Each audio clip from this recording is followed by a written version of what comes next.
I'd like to welcome all of you back. I hope you enjoyed lunch. The session post-lunch is always a very difficult one because a lot of us tend to feel sleepy.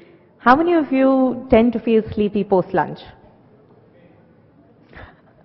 So, well, I can assure you that the next session is going to be a very interesting one. That's what's going to keep us awake, and we'll try and make it interactive so that we can all be a part of it.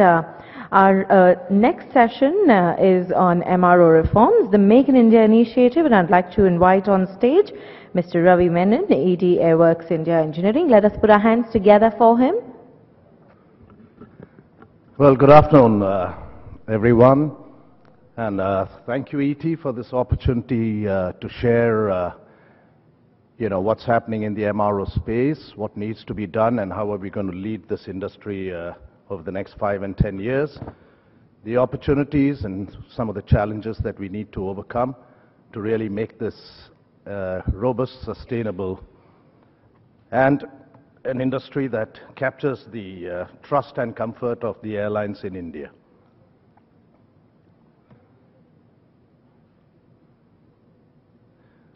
Firstly is Amber over here, Amber Dubey. Amber, you'll have to forgive me for this no power and no point. Okay.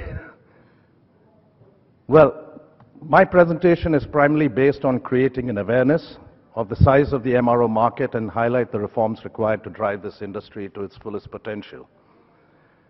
Several conferences and seminars have been conducted over the last couple of years to highlight the importance of the MRO and the value adds that a robust MRO will bring to the country.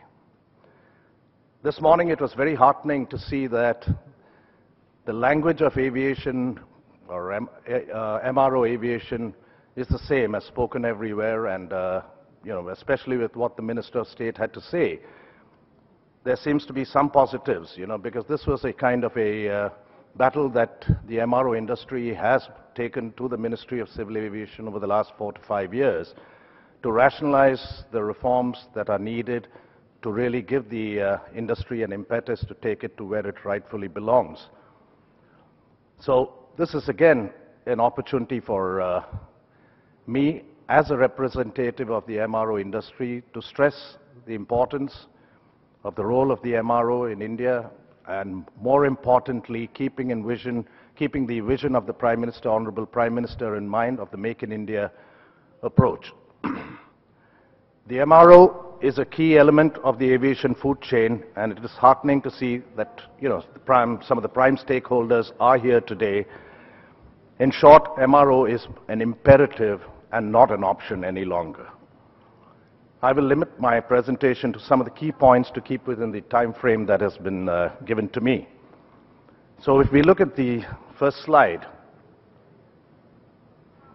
quite clearly there's a 4,200 crore opportunity that is currently available in the country. And as spoken on the earlier panel discussion, every day, even as I speak right now, 12 crores is being remitted abroad for MRO services. It happened yesterday, it happened for the several months over the last year and the year before that, and it is showing signs of continuing over the next year unless there is some intervention by the ministry to bring about the reforms that are needed. 85% of the MRO business is captured in the region, and region meaning Sri Lanka, the Far East, the Middle East. If we were to ask, I think, a airline like Indigo, I think all of their fleet is sent to Sri Lanka for MRO work. It is not that we lack the talent or we lack the core competencies that are required to service these aircraft and undertake MRO work, but what we lack is the mindset and the will to bring about the change to really create a space for MRO in India.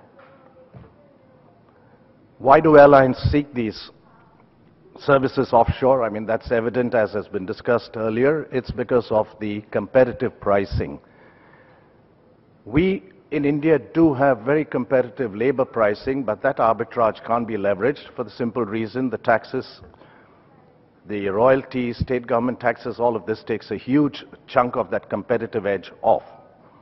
And yet, having said that, there have been few of the international airlines, some of the smaller airlines, who have chosen to bring their aircraft to India for the MRO work.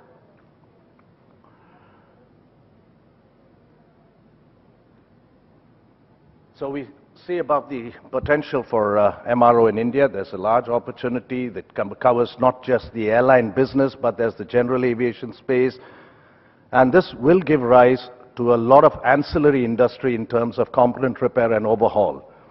More importantly, while we've been focusing on the civil aviation MRO, the Defense Ministry has started outsourcing some of the work to the civil aviation sector, and that in itself can grow to be a huge opportunity and a huge value add. Now we will address some of the key impediments on the next slide, or challenges that the MRO industry in India faces.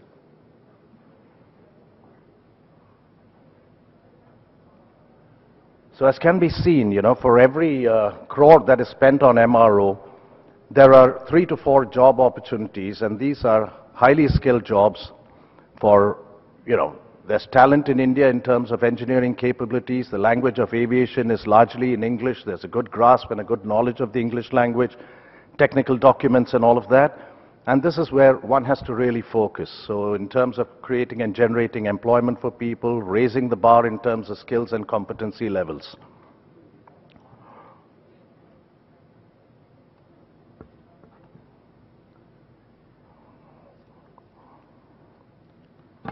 So MRO, as we know, is a highly skilled function, and it's a highly skilled job. It requires people who are competent. There's a training factor that is involved. This will give rise to training institutions. Currently, we are exporting manpower and personnel to the regions, and it's the very same people who are exported out of India who are doing work on the aircraft that are, come back to fly over here.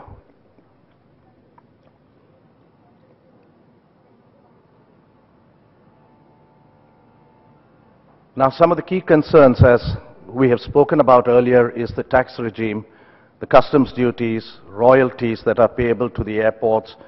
And we do understand that it is important that even the airports and other things function. But it is also equally important to know that, the MRO is going to be a golden goose, so we shouldn't kill it before its time. But rather, to encourage the growth and development, and, the industry as a whole will prosper.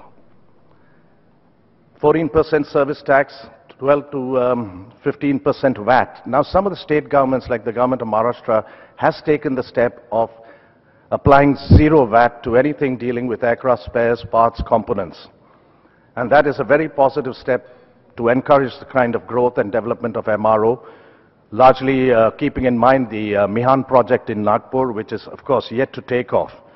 The other challenge that we face is the royalty which is levied, by the airport operators, which ranges from 13 to 20%. And if you couple that with the 14% of service tax and the VAT and other factors, it's over 40%. And it's difficult for an MRO to be competitive with that kind of a competitive edge that the neighboring countries or in the region have. So in some, lopsided way, what we are doing is incentivizing the Sri Lankas, the Middle East, and the Far East to really set up MROs. And it's important for us to capture that in the country. The other challenge is the aircraft are allowed, foreign aircraft coming into the country are allowed for 15 days at a time, which is extendable up to 60 days, but progressively, and the process of extending the stay in India is a very, very tedious process. Now, these matters have been taken up with the ministry, and I have been assured by the Joint Secretary who was present earlier today that there is some light at the end of the tunnel, and they're hoping to get some positive response from the Ministry of Finance, as the rule is more applicable from a customs perspective than from anything else. And currently, in our MRO facility, we have an aircraft that has been there for 2 months from the Maldives, and we are struggling along with the owners of the aircraft to get the aircraft out of the country because it has spent 61 days in India. Now, these are some of the factors that discourage people from bringing aircraft into the country, and it is important that these are addressed sooner than later. One of the suggestions or solutions that we did speak about is about Served from India scheme, where the duty scrips that are earned, from services be allowed to be offset against the service tax component. And we are hopeful and optimistic that someday, there will be some movement on that score. Customs clearances, this has always proven to be an enormous challenge for us in the industry because primarily it varies from region to region. Now, if I were to clear an engine in Mumbai, the engine gets cleared, but in May last year, there was a crisis because the Commissioner of Customs at one of the stations said that an engine does not form a part of the aircraft, so whoever has imported that engine will have to pay not just the duty, but also a penalty. And the engine was lying in the customs for over 2 months, and then it became a problem to re-export it. And, these are some of the factors that have to really be addressed in a holistic manner. Just having the Ministry of Civil Aviation working on bringing about reforms or driving reforms is not adequate enough. So I would prevail upon Economic Times, who have organized this and promoted this seminar or the summit, to really see that we are able to include the key players from other ministries so that collectively, if we are aligned, we are able to provide solutions, we are able to reach conclusions, and then create an environment that is conducive to the growth of this industry. Another factor that was discussed in the panel discussion is about developing infrastructure or building hangars. Apart from the initiative by a private entity at a private airport, there are no hangars that have really come up for any MRO work over the last 20 or 30 years. And it continues in this way. So I would request the airport owners and developers to understand that the MRO is an integral part of the food chain. If one is to invest in developing infrastructure, then it is important that there is a comfort level that we are not signing a contract for 5 years and then having to relocate or having to be thrown out, but rather to look at signing long-term contracts of up to 25 years with a definitive annual hike, that is defined, because more often than not, the rates or the lease charges for the hangars are hiked, and they're hiked with retrospective effect for maybe a year or even 2 years, which again poses a challenge because nobody can do any kind of financial planning. So again, what comes to mind is somehow all of the stakeholders in the industry are all pulling at cross purposes, and it is important that we come together and recognize the value that the MRO can bring to each of the stakeholders. And unless that kind of an environment is created, it's going to be very, very challenging to develop further, to invest money, because nobody is there to invest in the short term. This is a labor-intensive business. We have a huge amount of attrition that we're dealing with. Training of personnel can cost up to $50,000 per person. And unless we bring about this, I don't see much hope.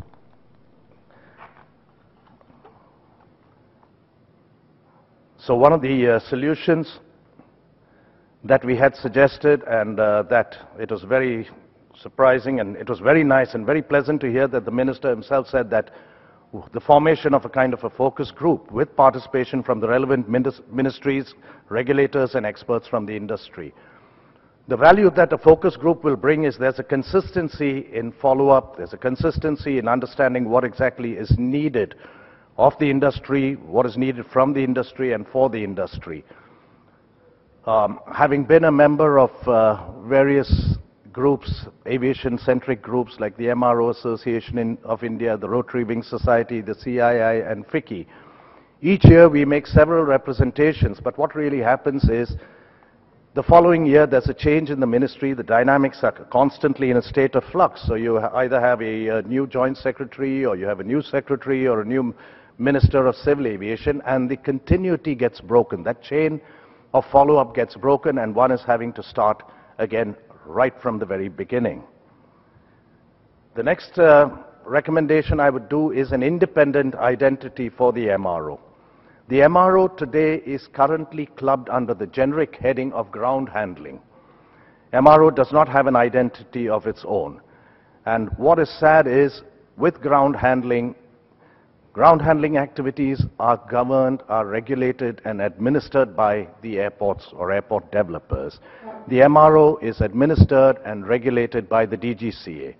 And somewhere it is important that the ministry gives a separate identity to the MRO so that what needs to be done in creating the right efficiencies and right competencies, it is important the MRO has a standalone identity. One of the biggest hurdles that the MRO does face is with the securing of the airport entry passes. The ground handling agencies are airport-centric, so when we apply for passes, the question is, how can we give you access to airport A, B, C, or D? Because you're not an approved ground handler there.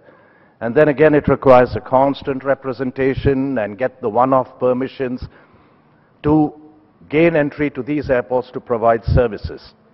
So this is proving to be a major setback and a major hurdle for the growth of the MRO. The other challenge being that with the Bureau of Civil Aviation Security, the quota Raj still prevails in terms of every organization having a certain limited number of passes and not being granted extra passes. Now this limitation when you consider that the MRO or the aviation industry or the airline industry is set to double over the next 5 years, it's obvious that the personnel that are going to be needed to support this industry at all levels are going to double or maybe treble. And this is again another issue that has been represented with the Ministry of Civil Aviation, and one is hoping that we will be able to drive this change and get a kind of, get the removal of this quota system on the number of passes removed once and for all.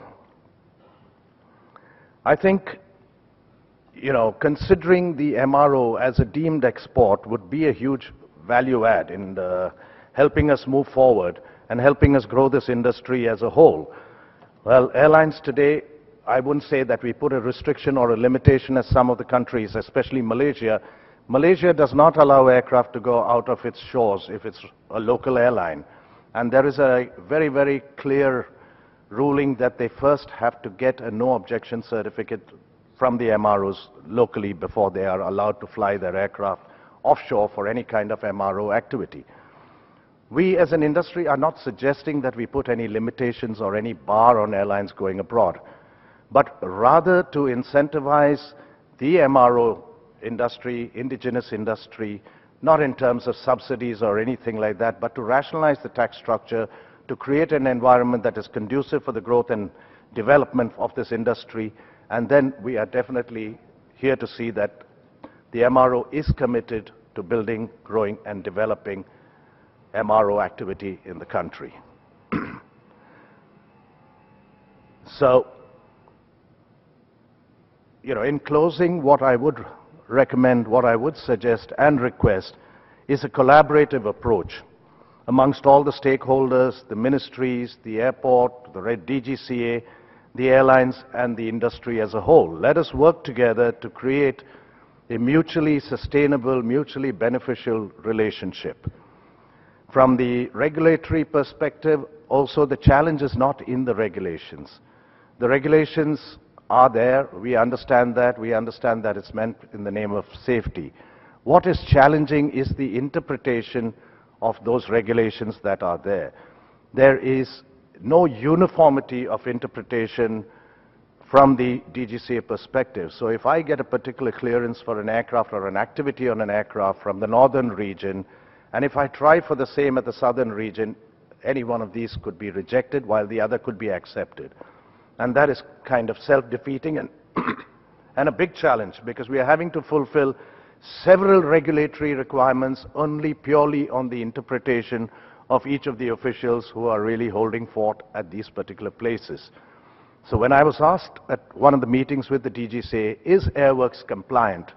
And I had to answer, I don't know. I think we are 50% compliant. The balance of 50% is left to the interpretation of the rest of the regulatory process.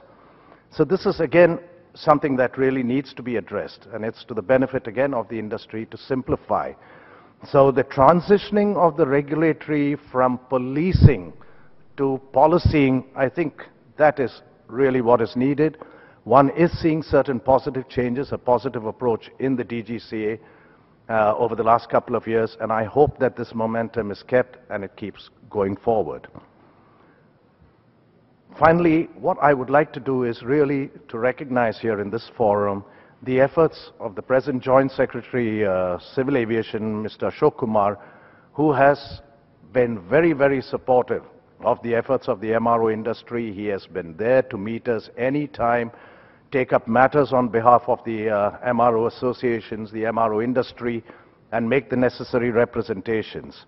Of course, some of these efforts, we don't see any mention of the MRO in this budget, but hopefully we are going to be able to drive the effort continuously, keep chipping away to bring about the reform process. And for that, I think as an industry, if we work in unified fashion, we are going to be able to drive that change rather than, fragment each other and undermine the efforts or things.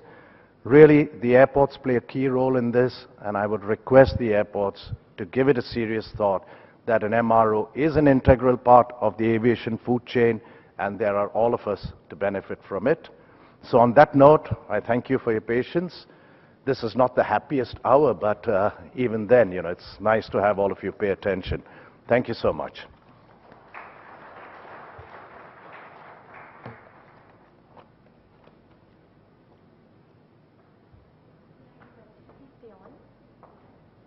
Thank you so very much, sir, and may I request you to please stay on. We'd like to capture this moment in a picture, and may I once again request Rishi to please join us on stage.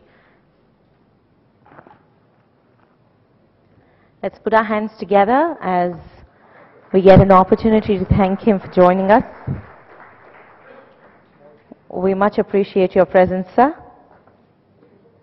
It's just a good luck charm for you. Yeah.